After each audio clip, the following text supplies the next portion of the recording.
There's a cool little scene in the opening of The Legend of Zelda: Skyward Sword. It takes place right after the ancient story of the goddess is explained to the player.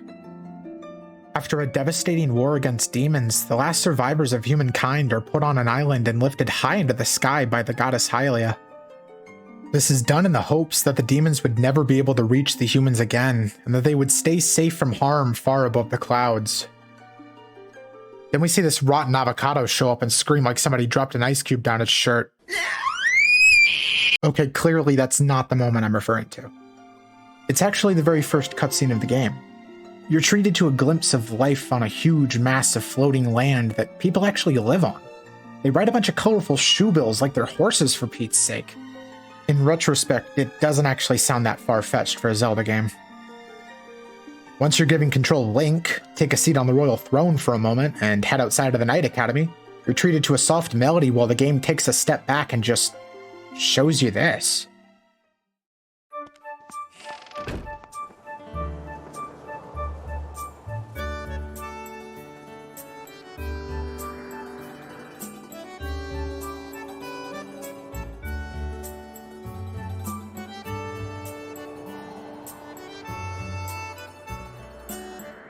That moment has stuck with me for a long time.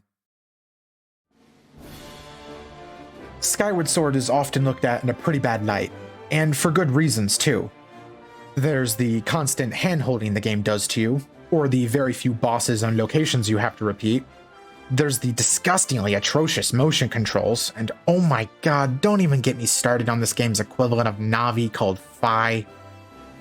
Skyward Sword is effectively one of the many middle children of the Zelda family. It was praised for its revolutionary technology, like a kid would when they played the piano.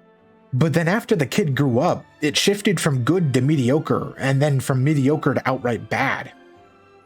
And yet, it has moments like this.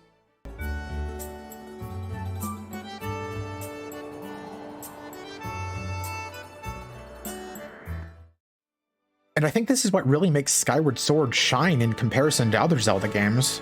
They might have nostalgia or pacing on their side, but Skyward Sword definitely holds the title for emotional aesthetics. All of the games in the series, and I mean all of them, have a pretty complicated relationship with starting locations. From Twilight Princess's Ordon Village to Wind Waker's Outset Island, you progress through an iconic location, share some memorable moments, and learn the basics. But that's really about it. There might be some items here and there, and even some collectibles if you're lucky, but for the vast majority of the time, you just do what's required of you, then say goodbye. The game doesn't expect you to stick around. I mean, you're on a mission to save the world after all. Skyward Sword is actually the black sheep of this concept. It has a starting hub that you can return to that actually serves a purpose. It's filled with shops and quests and places to explore, secrets to discover. That's not even including the sky with its selection of different islands, even if it is a little limited. I mean, it even has a day and night cycle, for Pete's sake. Do you know how cool it is to find secrets during the night that you couldn't during the day? The only other Zelda game remotely close to having a centralized hub like Skyloft is Majora's Mask with its Clock Town Plaza, and even that's a bit of a stretch if I'm being honest. And in many ways, that's a bigger comfort to players than a lot of the other games can offer. You're walking around a tiny town filled with people going about their everyday lives. They have realistic schedules that depend on the time of day and how long you've played the game. The entire game is just overflowing with this sensation of familiarity. It's like a place you can call your own. It's there for you when you need to take a break. You have a bed, a bath, friends, family. It's the kind of place that lets you take a seat in a bar and talk with an old man about his son who's a knight while you recover all your hearts. He even thanks you for chatting with him afterwards. It's actually kind of sweet. Skyward Sword doesn't pretend your next mission is any less important by putting this here. It makes it extremely clear how the entire fate of the world rests on your shoulders. If you mess this up, everyone will die. And yet, it gives a pretty beautiful outlook on an everyday life on a floating island. I think Dr. Seuss said it best. You'll never realize the value of a moment until it's gone. Don't get me wrong, Link is the last bastion of hope for cleansing the world of darkness, but if he has to carry pumpkins to pay back a debt for shattering a chandelier, it's alright. Most players are pretty familiar with how Skyward Sword kind of railroads you into coming back to Skyloft, and I think that's okay. There's honestly a lot to do there, whether it be gratitude crystals, finding lost items, visiting a friend to support him in his endurance training by giving him steroids. It's often called an unnecessary roadblock, but it's really not when you think about it for a moment. It's an island of people and places you call a home. There's a shop, a plaza, a school, training grounds, and even a graveyard with names. It's a reminder that people actually live and die here.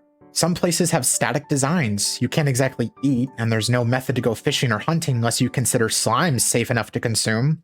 But that doesn't mean it can't be done. At one point in the game, you open a hole in a massive tornado-like thing in the sky called a thunderhead. Inside are a few important islands, but one of these really sticks out to me. It's a tiny little island covered in flowers that's separated from the others. Just above it is a small rainbow arch-looking thing that sticks out for some reason. Later on in the game, this island is used for a story progression moment, but until that moment, it's totally useless. It serves no purpose whatsoever. Maybe sometimes you can catch a bug or a bird with your net if you're sneaky, but for now, there's really nothing you can do here.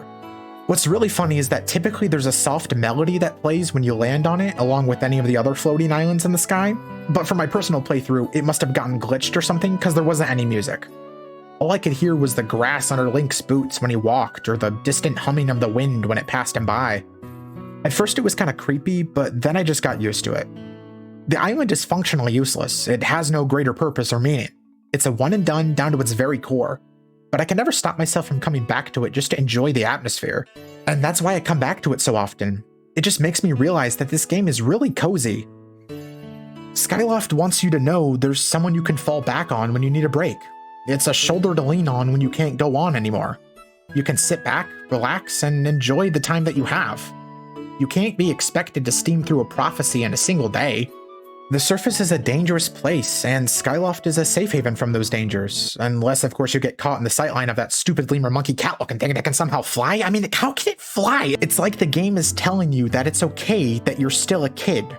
But not in a condescending and aggravating way a parent would when you question literally anything about their decisions. Even if Skyward Sword's reputation isn't exactly gold, it always makes sure to create a very welcoming environment. There's a big, wide, and frankly dangerous world down there on the surface. You will be hurt. It's a guarantee.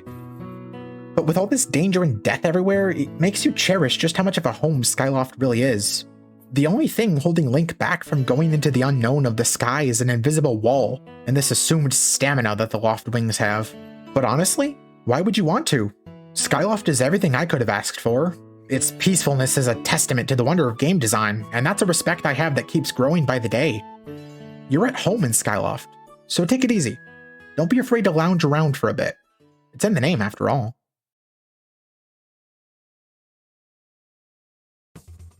Thank you all so much for watching till the very end. I just want to make a quick note before the video ends so I can clear the air properly.